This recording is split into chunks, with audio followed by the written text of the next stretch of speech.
In the last 6 months, officers have wrecked 10 patrol vehicles while being involved in police pursuits. All of these collisions involved high speeds by the offender and the officer. Currently, there is no policy or procedure on when an officer can initiate a police pursuit. The city council wants me The city council wants a procedure from me detailing the following: what crime warrants a police pursuit, the weather, traffic, and other conditions that would exclude a police pursuit, if the officer needs a supervisor's approval to initiate a pursuit, when to terminate a police pursuit if a supervisor believes it to be too dangerous, the type of documentation that will be mandatory if an officer is involved in a police pursuit, how will it be documented and sent up to the chief of police for review. I would say violent felonies, for example, homicide, armed robbery, and sexual assault, or driving under the influence causing immediate threat to public safety. Driving under the influence could be anywhere from prescription drugs that you are prescribed to by a doctor, or you could be taking illegal narcotics like weed, methamphetamines, acid, shrooms, or alcohol.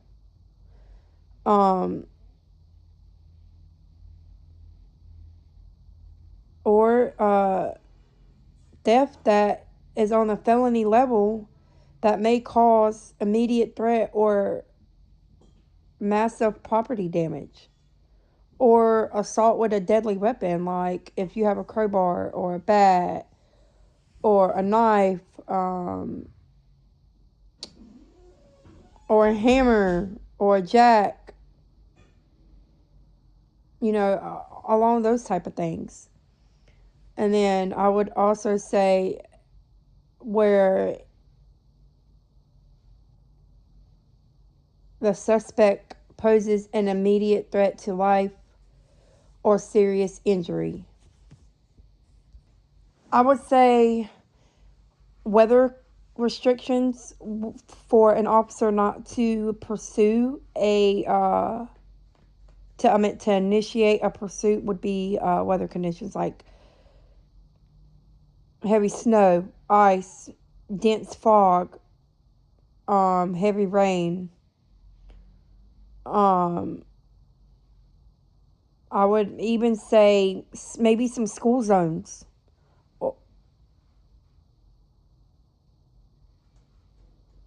Or like if it's like late at night and on them country back roads where it's like it's worse than pitch black dark. I would say avoid construction zones, narrow streets, because we all know in Raleigh they have some really narrow streets. I would say yes, officers do need approval from the supervisor, unless on the condition that this suspect poses immediate threat to public safety or to his or her own life. And then I would also say that supervisors can and will have the authority to cut off the pursuit at any time if it becomes unsafe. Termination or pursuit, I would say, like I just said, a risk to the public, the weather, or if an officer gets injured, or if we already know who the suspect is and know that they can get apprehended at a later time when it is safer. The documentations required, I think, would be the time, location, the reason for the pursuit, a description of the suspect, the speeds throughout the pursuit, the weather, and if it was terminated for any reason, or if there was any injuries or property damage throughout the pursuit. Supervisor comes into play. He goes like kind of like overviews the report. He is the decision making of the pursuit,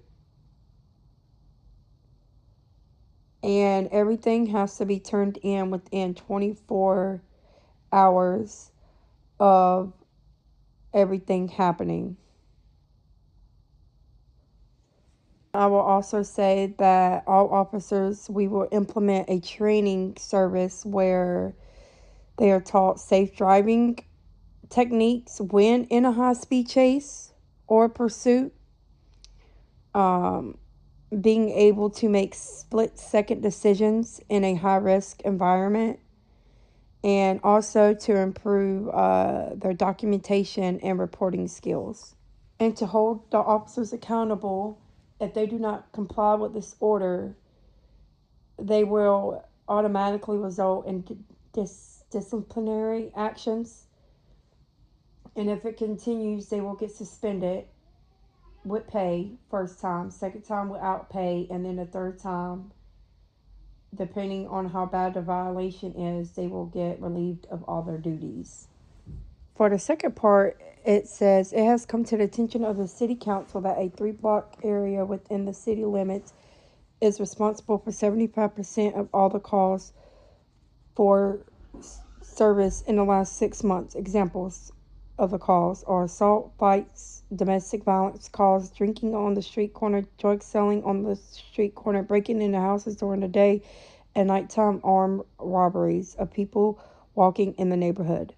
Within these calls, there are also non-police calls, for example, mental health calls, barking dogs, welfare checks, natural death calls, and suicide calls. These calls take approximately 50% of patrol shift time each time they work. The City Council has asked for your recommendations on how to handle the rise in calls in this 3-block area and how to take non-police calls away from police so they can concentrate on police activities. When it comes to hotspot policing, I will implement assigning different officers, like a certain set of officers, to this 3-block radius, but always have those officers like on a rotation periodically. Then that way, when you have them on a rotation, that also can reduce or any type of corruption risk that could come forth, if any were to. I would use also to figure out, I would use data, collect data from within those 3-block radiuses to see when the peak times are for the crimes that are being committed within that 3-block radius. I would also address root causes for the reoccurring crime rather than only just responding to it. Like, of course, always respond to the calls, but try to address the problem within itself. Like, I would implement better lighting, cameras, and also partner within the neighborhoods for like information, surveillance, kind of like neighborhood watch in a way, kind of like set up neighborhood watch within different areas of the 3-block radius. And for the issue of the non-police calls, like when it comes to mental health, suicide, welfare checks, the barking dogs, and stuff along that line, I would hire or build up a team of trained crisis response people. That would include social workers, counselors, mental health professionals, and EMT workers. Within for like the mental health calls, like the suicides and the threats, I would have the suicide workers, dang, the social workers and the mental health professionals respond to those. Of course, if worse comes to worse and officers are needed, they will be on standby, but the social worker and the mental health professionals would be the main ones to answer this call. And when it comes to the dogs, I would just hire or have on standby when needed animal control officers. And when it comes to like the public drinking or like minor disturbances, I would have a specific officer for that, for those calls. Like have one on day shift and one on night shift. And then like when it comes to like natural deaths, I would partner with EMS and the coroner people, like the morgue people. And I would also, instead of having, how when we dial 911, that's for emergency calls, I would implement on setting up a different number for the non-emergency calls, like 344. And anytime that there would be like a mental health call, or somebody in a neighborhood wants to complain that a dog is barking too much, or let's just say my mom passes away and I come in and she's passed away or whatever, I would be able to have that 344 number and be able to dial it instead of having to call 911 and taking resources away from a